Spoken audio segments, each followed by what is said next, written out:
Hello everyone, welcome to my channel. అందరూ ఎలా ఉన్నారండి? ఈరోజు మరో రెసిపీతో మీ ముందుకు వచ్చేసా. అదే సాంబార్ అండి.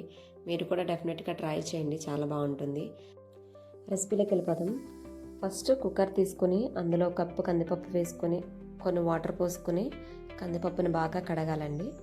బాగా కడిగాక ఈ వాటర్ని వంపేసుకోవాలి.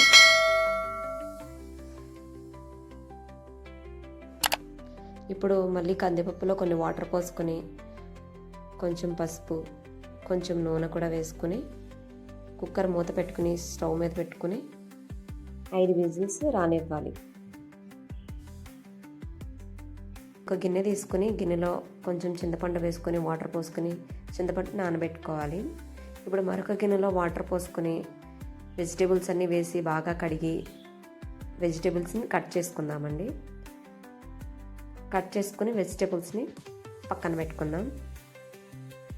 5 విజిల్స్ వచ్చిన తర్వాత కుక్కర్ మూత తీసుకొని పప్పుని మనం మెదుపుకొని పక్కన పెట్టుకోవాలి.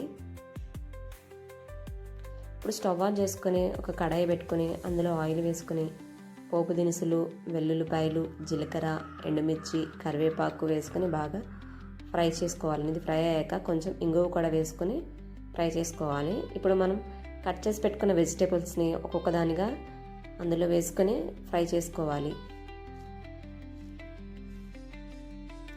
అన్ని వెజిటేబుల్స్ వేసుకోవాలండి.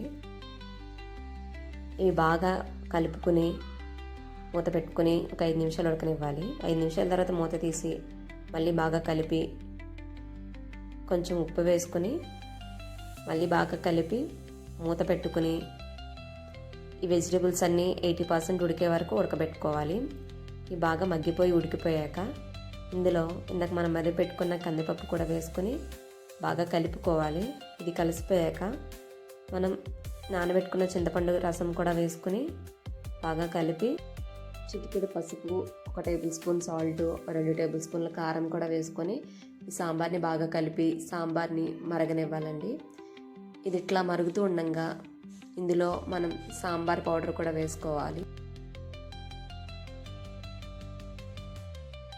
సాంబార్ పొడి వేసి ఇంకో 10 నిమిషాలు సాంబార్ని బాగా మరిగించుకొని ఫైనల్గా కొత్తిమీర వేసుకుని సర్వ్ చేసుకుంటే ఎంతో టేస్టీ అయిన సాంబార్ రెసిపీ రెడీ అయిపోతుందండి. మరిన్ని ఇలాంటి వీడియోస్ కోసం నా ఛానల్ని సబ్స్క్రైబ్ చేసుకోండి. Thank you for watching. ఉంటా. బాయ్.